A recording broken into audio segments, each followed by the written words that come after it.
इस कहानी की शुरुआत में हमें कुछ वैज्ञानिक दिखाए जाते हैं जो कि स्पेस रिसर्च एक्सप्लोरेशन कर रहे थे। दरअसल वैज्ञानिकों को कई सालों की मेहनत से ये पता चला था कि जिस तरीके से उनका सोलर सिस्टम मौजूद है, उसी तरीके से कुछ लाइट ईयर्स की दूरी पर एक और सोलर सिस्टम मौजूद था। उसी सोलर सिस्टम में एक ऐसा अनोखा प्लैनेट होता है जहाँ पर जीवन होने के चांसेस पॉसिबल थे। हालांकि वो सारे साइंटिस्ट इन सारी बातों का पुख्ता सबूत नहीं पेश कर पाए थे। इसीलिए उन सभी वैज्ञानिकों ने मिलकर ये डिसाइड किया कि वो दूसरे सोलर सिस्टम में प्लैनेट के पास मैसेज भेजेंगे। कुछ महीनों के अंदर उन्होंने मिलकर एक ऐसा रेडियो ट्रांसफॉर्मर बना दिया जो अर्थ की ऑर्बिट में से सीधा रेडियो मैसेज उस दूसरे प्लैनेट पर भेजेगा। अगर ये मिशन सक्सेसफुल हो गया तब पूरी दुनिया को पता चल जाएगा कि सच में एलियंस होते हैं। अब उस एडवांस ट्रांसफॉर्मर की मदद से बहुत सारी रेडियो मैसेज उस प्लैनेट के ऊपर ट्रांसफर कर दिए जाते हैं। आधे से ज्यादा लोगों को लग रहा था कि ये सारी चीजें पॉसिबल नहीं हो सकती, पर कुछ ही दिनों के अंदर ही अंदर उन सभी को एलियंस का रिप्लाई मिल जाता है। हालांकि हम सब इंसान उन एलियंस के लैंग्वेज को समझने में नाकामयाब थे, पर फिर भी साइंटिस्ट अपनी कोशिश करते रहते हैं। लेकिन यहाँ अगले ही दिन नासा वालों को ये पता चला कि 3 एडवांस स्पेसक्राफ्ट उनके अर्थ की तरफ बढ़ रहे हैं। उन तीनों स्पेसशिप की स्पीड काफी ज्यादा थी, जिसकी वजह से अर्थ की ऑर्बिट में मौजूद नासा के वो सारे सैटेलाइट पूरी तरीके से डिस्ट्रॉय हो जाते हैं। उन एलियंस के सभी स्पेसक्राफ्ट में से एक स्पेसक्राफ्ट लैंड पर आकर गिर चुका था और बाकी स्पेसक्राफ्ट महासागर में जाकर गिर जाते हैं। यूएस मिलिट्री वालों को जैसे ही इन सारी बातों के बारे में पता चला, तब उन्होंने अपनी एयरफोर्स और नेवी को वहां पर छानबीन करने के लिए भेज दिया था। नेवी वाले तुरंत ही अपनी बड़ी बड़ी शिप लेकर घटना स्थल पर पहुंच जाते हैं। हालांकि नेवी वालों को पता चल चुका था कि इसी प्लेस पर एलियन की स्पेसशिप अंदर गई है, लेकिन रडार पर एलियन स्पेसशिप के लोकेशन के बारे में पता ही नहीं चल पाता। लेकिन यहाँ कुछ ही देर बाद वो सारी एलियन स्पेसशिप जो कि पानी के अंदर गई थी, वो बाहर निकलकर आसमान की तरफ कुछ रेडिएशन फैलाने लगती हैं। ये रेडिएशंस तो काफी किलोमीटर्स तक फैलकर एक बड़ा सा सर्कल बना रही थी, मानो कि ये एलियंस द्वारा बनाई गई एक बहुत ही बड़ी शील्ड हो। नेवी और एयरफोर्स वाले वहां पर पहुंच चुके थे, जिन्हें की जरा भी आइडिया नहीं होता कि वो सारी चीजें क्या हैं। जब एक फाइटिंग जेट काफी तेजी से शील्ड के दूसरी तरफ जाने की कोशिश करता है, तब शील्ड के टकराने से वो पूरी तरीके से ब्लास्ट हो चुका था, जिसका मतलब ये होता है कि एलियंस द्वारा बनाया गया ये कवच काफी मजबूत है। और अब जो नेवी वाले कवच के अंदर हैं, वो तो बाहर ही नहीं निकल सकते। एलेक्स नाम का एक सोल्जर जब उस बड़ी सी मशीन को जाकर छूता है, तभी अचानक उसे तेजी से झटका लगा और वो दूर जाकर गिर गया। इन सारी चीजों से स्पेसशिप का सिक्योरिटी सिस्टम एक्टिवेट हो जाता है, जिसके तुरंत ही बाद पानी के अंदर से एक बहुत ही बड़ी शिप बाहर निकल चुकी थी। एलियंस की इतनी एडवांस टेक्नोलॉजी को देखकर ऐसा लगता है कि वो कोई वॉरशिप है, क्योंकि मशीन के अंदर काफी सारी मिसाइल्स और ग्रेनेड्स मौजूद थे। एलियंस की वॉरशिप ने सबसे पहले वहां पर मौजूद सभी को स्कैन किया, जिससे कि एलियंस अंदाजा लगा रहे थे कि उनके दुश्मन कौन हैं। सारी नेवी की शिप जो उस शील्ड के अंदर मौजूद थी, वो तो एकदम घबरा कर एलियंस के वॉरशिप पर हमला करने लग जाते हैं। बहुत सारे खतरनाक मिसाइल एक साथ वॉरशिप की तरफ फायर कर दिए गए थे, लेकिन एलियंस की वॉरशिप मिसाइल से काफी आसानी से बच जा रही थी। साथ ही साथ अगर कोई मिसाइल्स उनके स्पेसशिप को लग भी जा रही थी, तभी भी एलियंस की वॉरशिप को जरा भी खरोच नहीं आती, जिससे हम अंदाजा लगा सकते हैं कि ये एलियंस टेक्नोलॉजी के मामले में कितने ज्यादा आगे हैं। पर अब होना क्या था, एलियंस की वॉरशिप अपनी प्रोटेक्शन के लिए सारे नेवी के बोट्स पर हमला करने लग गई थी। देखते ही देखते यूएस नेवी की बड़ी बड़ी शिप डिस्ट्रॉय होकर पानी में डूब जा रही थी। कितने सारे सोल्जर्स को अपनी जान गंवानी पड़ी। एक शिप में तो एलेक्स भी मौजूद होता है, जिसे की शुरुआत में झटके लगे थे, पर अब वो होश में आकर अपने बाकी बचे हुए क्रू के पास आ जाता है। नेवी कमांडर की मौत होने के कारण अब एलेक्स को ही कैप्टन बनना पड़ेगा। वहाँ एलियंस की एडवांस वॉरशिप ने नेवी के बहुत सारे बोट्स को खत्म कर दिया था, और अब तो एलियंस एलेक्स की शिप पर निशाना साध रहे थे ताकि वो उन्हें भी डिस्ट्रॉय कर सके। एलेक्स सारे सोल्जर्स को ये कमांड देता है कि उन्हें एलियंस से फाइट करनी ही पड़ेगी, नहीं तो वो सब भी बाकी लोगों की तरह मारे जाएंगे। पर शिप में मौजूद कुछ सीनियर्स ये कह रहे थे कि उन्हें बाकी लोगों की मदद करने जानी चाहिए, नहीं तो वो सब अपने बहुत सारे साथियों को खो देंगे।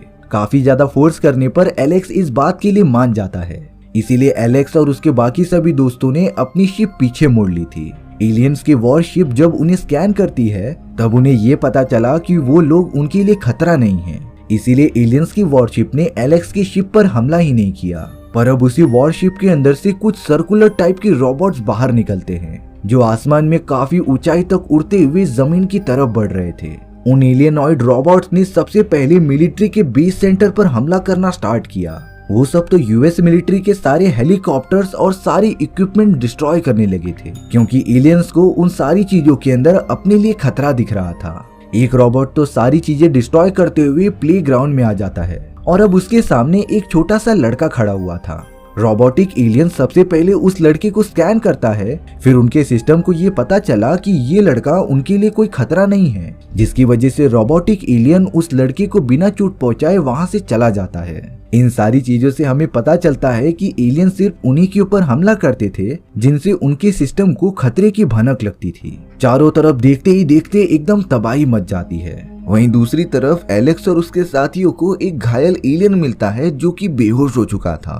दरअसल ये उन्हीं एलियंस में से होता है जिनका पहला स्पेसशिप अर्थ की जमीन से टकरा गया था। सभी वैज्ञानिक जब उस एलियन का हेलमेट बाहर निकालते हैं तब वो सब काफी ज्यादा चौंक गए थे, क्योंकि उस एलियन की शक्ल काफी हद तक हम इंसानों जैसी मिल रही थी। एलेक्स ने जब एलियन के आंख में टॉर्च मारी तब वो एलियन होश में आ जाता है, जिसने कि एलेक्स के मुंह को पकड़ लिया था। और अब उस एलियन ने तो अपना हाथ एलेक्स के दिमाग पर रख दिया था, जिससे कि अब दोनों टेलीपैथिकली बातें कर रहे थे। एलेक्स को एलियन की दिमाग में मौजूद अजीब तरीके के विजन्स आते हैं, जिसमें कि एलेक्स को पता चला कि ये सारे एलियंस की प्रजाति कई साल पहले अर्थ पर आकर पूरी तरीके से डिस्ट्रॉय कर चुकी है और अब इंसानी सभ्यता वापस आने के कारण ये सारे एलियंस उन्हें भी डिस्ट्रॉय करना चाहते हैं। लेकिन अब उस जगह पर बाकी एलियंस भी आ जाते हैं अपने साथी एलियंस को बचाने के लिए। एलियंस ने तो बीच में आने वाले कई लोगों को मार दिया था और अब वो अपने साथी को लेकर भी चले जाते हैं, पर एलेक्स की शिप में अभी भी एक एलियन मौजूद था जो वहां पर मौजूद लोगों को स्कैन कर रहा होता है। हालांकि एलियन को उनसे कोई खतरा नहीं था, पर उस एलियन ने जैसे ही वहां पर मौजूद आधुनिक हथियारों को स्कैन किया तभी उसे अंदाजा हो जाता है कि ये सारी चीजें खतरा हैं। यहाँ एलेक्स को पता था कि वो उससे लड़ाई नहीं कर सकता, इसीलिए वो एलियन को उकसाते हुए शिप के टॉप पर लेकर जाता है। एलेक्स ने अपनी एक फीमेल साथी को कंट्रोल रूम में भेज दिया था और जब वो एलियन शिप पर लगे वेपन के सामने आता है तभी एलेक्स ने अपनी फीमेल दोस्त से कहकर उसे फायर करा दिया था, जिससे कि देखते ही देखते वो एलियन पूरी तरीके से डिस्ट्रॉय होकर मारा जाता है। यानी कि एलेक्स ने बड़ी बहादुरी के साथ एक एलियन को खत्म कर दिया था। पर अब वो सारे एलियंस लगातार नासा के हेडक्वार्टर की तरफ बढ़ते रहते हैं, क्योंकि नासा के हेडक्वार्टर जहां पर बड़े बड़े एंटीनास लगे थे उसी की मदद से एलियंस को मैसेज भेजा गया था। लेकिन पृथ्वी की तरफ आते समय एलियंस की पहली शिप जमीन पे गिरकर डिस्ट्रॉय हो चुकी थी, जिससे कि अब वो अपने प्लेनेट पर मैसेज नहीं भेज सकते थे। इसीलिए एलियंस नासा के हेडक्वार्टर की तरफ जाते हैं ताकि वो एंटीनास का यूज करके मैसेज भेज सकें। एलियंस ने तो कुछ ही टाइम में हेडक्वार्टर पर पूरी तरीके से कब्जा कर लिया था। अब यहाँ पूरी तरीके से रात हो चुकी होती है। एलेक्स यहाँ पर एक जापानीज सीनियर के साथ कुछ बातें कर रहा था। दरअसल अब उन सभी को ये पता चल गया था कि वो सारे एलियन अपने प्लेनेट की सेना को अर्थ पर बुलाना चाहते हैं और अगर ऐसा हुआ तो इंसानियत का नामो निशान मिट जाएगा। रात के समय वो सभी लोग रेडार पर उन्हें डिटेक्ट ही नहीं कर पा रहे थे। साथ ही साथ वो एलियंस भी रात होने पर इंसानों पर हमला नहीं करते, जिससे कि एलेक्स और उसके टीम के बाकी सभी को टाइम मिल जाता है एक प्लान बनाने का। जापानीज सीनियर ने एलेक्स को बताया कि हमने पानी के अंदर अलग अलग जगहों पर ट्रैकर्स डाले हैं, जिससे कि अगर हमें ये पता चल जाए कि पानी में कहां पर ज्यादा हलचल हो रही है तो इसका मतलब ये होगा कि एलियन की स्पेसशिप वहीं पर मौजूद है। लहरों के मोशन अच्छे से ट्रैक करने पर उन्हें एलियंस की लोकेशन मिल भी जाती है, जिसके बाद एलेक्स और उसकी पूरी टीम निकल पड़ते हैं एलियन की स्पेसशिप को डिस्ट्रॉय करने के लिए। हालांकि शुरुआत में एलेक्स की टीम का निशाना चूक जा रहा था, लेकिन एकदम परफेक्ट मोशन डिटेक्शन करते हुए एलेक्स की पूरी टीम ने मिलकर दोनों एलियंस की स्पेसशिप को डिस्ट्रॉय कर दिया था। ये उन सभी की एलियंस के खिलाफ पहली सफलता होती है, जिससे कि सारे लोग काफी ज्यादा खुश हो चुके थे। तभी यहाँ एलेक्स को उसकी गर्लफ्रेंड का कॉल आता है, जो एलेक्स को बता रही थी कि उसे जल्द से जल्द नासा के सैटेलाइट वाले हेडक्वार्टर को डिस्ट्रॉय करना पड़ेगा, क्योंकि एलियंस उन्हीं सैटेलाइट की मदद से अपने प्लेनेट पर मैसेज भेजना चाहते थे और अगर एक बार वो सब मैसेज भेजने में कामयाब हो गए तब उनके जैसे हजारों की तादाद में पृथ्वी पर एलियंस आ जाएंगे। इसीलिए एलेक्स को कैसे भी करके नासा के हेडक्वार्टर को डिस्ट्रॉय करना पड़ेगा। पर अब यहाँ एलेक्स की टीम नोटिस करती है कि एक और एलियन शिप बची हुई है जो लगातार उनकी तरफ आ रही होती है। पर अब यहाँ एलेक्स के पास एक जबरदस्त आइडिया था। उसने अपनी टीम को कहा कि हम सब एक आइलैंड के पीछे चले जाते हैं और जब कुछ ही घंटों बाद सुबह हो जाएगी तब सूर्य की रोशनी तेजी से उन एलियन की स्पेसशिप पर पड़ेगी, जिससे कि कुछ मिनट तक वो एलियंस कुछ भी नहीं देख पाएंगे और उसी मौके का फायदा उठाकर हम उन एलियंस की स्पेसशिप पर हमला कर देंगे। एलेक्स के प्लान के अकॉर्डिंग उनकी शिप आइलैंड के पीछे चली जाती है और अब यहाँ कुछ ही घंटों के अंदर सुबह हो चुकी थी।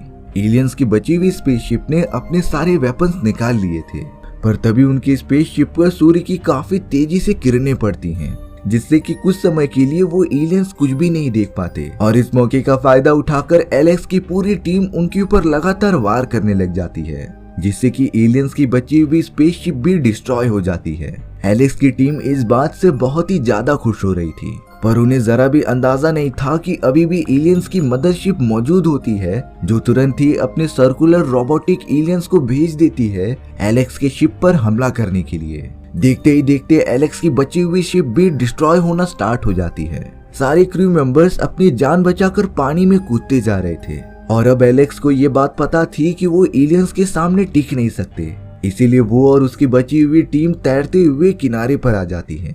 पर अब एलेक्स ने किनारे पर लगी हुई वर्ल्ड वॉर 2 के टाइम की एक शिप को देखा, जिसमें लड़ाई के लिए काफी सारे हथियार मौजूद थे, लेकिन इतने टाइम बीत जाने के बाद उस शिप को कभी भी बाहर निकाला ही नहीं गया। शिप को चलाने के लिए जो लोग और पायलट चाहिए थे उन्होंने तो रिटायरमेंट ले ली थी, लेकिन एलेक्स के वहां पर जाकर बात करने पर सारे बूढ़े लोग जो एक टाइम पर इस शिप को चलाया करते थे वो मान जाते हैं एलियंस के खिलाफ लड़ने के लिए। एलेक्स उस बहुत ही बड़ी शिप को लेकर निकल पड़ता है एलियंस की मदरशिप को डिस्ट्रॉय करने के लिए। एलियंस की मदरशिप तो पानी के बीचों बीच लगातार उस घेरे को बनाए रख रही थी, पर अब एलेक्स की नई टीम और एलियंस आमने सामने होते हैं। मदरशिप ने जैसे ही एलेक्स की शिप को डिटेक्ट किया तभी उन्हें पता चल चुका था कि इसके अंदर काफी सारे आधुनिक हथियार हैं, जिसकी वजह से एलियंस की स्पेसशिप ने अपने बहुत सारे हथियार निकाल लिए थे जो तुरंत ही शिप के ऊपर हमला कर देते हैं। लेकिन यहाँ एलेक्स के पास एक जबरदस्त प्लान था। एलेक्स ने अपने टीममेट्स को ये कमांड दिया कि वो शिप का एंकर नीचे गिरा दें, जिससे कि उनकी शिप कुछ देर बाद जगह पर ही रुक गई थी। इन सारी चीजों की वजह से एलियंस का वो हमला चूक जाता है, पर अब एलेक्स की शिप लगातार हॉरिजॉन्टल वे में पानी में मूव होने लगी थी। एक टाइम आता है जब उनकी हथियार की डायरेक्शन एलियंस की मदरशिप की तरफ थी। तभी एलेक्स ने अपने टीममेट्स को कमांड दे दिया था कि वो फायर करें, जिससे कि सारे ग्रेनेड डायरेक्टली जाकर एलियन की मदरशिप पर डिस्ट्रॉय होने लग जाते हैं। यानी कि एलेक्स का ये प्लान एकदम काम कर रहा था। एलेक्स की शिप को भी नुकसान हुआ था, पर अब वो सब कैसे भी करके यहाँ मदरशिप को डिस्ट्रॉय करने में कामयाब हो जाते हैं। चारों तरफ बनी हुई प्रोटेक्टेड शील्ड भी खत्म हो चुकी थी। वहीं दूसरी तरफ वो सारे एलियंस नासा के हेडक्वार्टर में बैठकर अपने प्लैनेट की तरफ मैसेज भेजने का इंतजाम कर रहे थे। यहाँ एलेक्स की टीम को ये सारी चीजें पहले से पता थी, इसीलिए वो सब किनारे पर आकर अपनी स्पेसशिप से एक मिसाइल नासा के हेडक्वार्टर की तरफ फायर करते हैं। उन सभी का निशाना तो पूरी तरीके से राइट होता है। मिसाइल डायरेक्टली जाकर हेडक्वार्टर पर रखती है जहाँ पर एलियंस मौजूद थे और वो पूरा हेडक्वार्टर डिस्ट्रॉय हो जाता है, जिससे कि वहाँ पर मौजूद सारे एलियंस मारे गए थे और अब सैटेलाइट डिस्ट्रॉय होने के कारण वो अपने प्लैनेट पर मैसेज नहीं भेज सकते थे। एलेक्स की टीम ने मिलकर अर्थ पर मंडरा रहे एक बहुत ही बड़े खतरे को टाल दिया था और अब सभी एलियंस के मरने के बाद सारी चीजें नॉर्मल हो जाती हैं। नेवी वालों ने तो एलेक्स को उसके काम के लिए काफी ज्यादा संबोधित किया, क्योंकि उसने एक सच्चे कमांडर की भूमिका निभाई। और अब एलेक्स डिसाइड करता है कि वो अपना काम बड़ी ईमानदारी से करेगा और अपनी गर्लफ्रेंड को ज्यादा वेट न कराकर उससे शादी कर लेगा।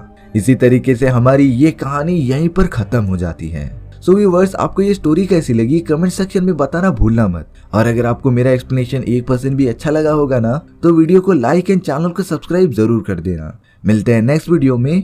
Bye bye.